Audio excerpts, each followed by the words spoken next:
Hi friends, welcome back to my channel. ఈరోజు గుడ్డు కారం చేసేస్తున్నానండి. చూసేయండి, ఇంకెందుకు ఆలస్యం, మరి నేనైతే ఎలా ప్రిపేర్ చేసేస్తాను. ఇంకా ప్యాన్ పెట్టేసేసుకొని ఆయిల్ వేసేసుకొని ఎండుమిరకాయలను, ఉల్లిపాయలు, కొంచెం కరివేపాకు, కొంచెం ఏం కాదండి దిట్టంగానే వేసేసేయాలి. కానీ ఉప్పు పసుపు అయితే వేసుకొని వేయించేసాను అనమాట. ముందే ఎగ్స్ అయితే బాయిల్ చేసుకొని పెట్టేసేసుకున్నాను అనమాట.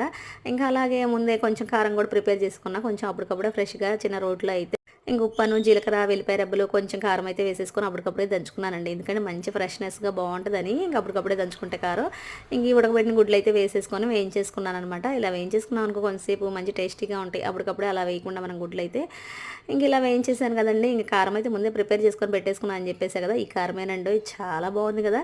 ఇంకా గుడ్డు కారం అంటే మీకు ఇష్టమేనా? అబ్బా, ఇష్టం లేకుండా ఎలా ఉంటుందండి, మీరు మరేనో అంటారా? నాకైతే చాలా ఇష్టం అండి.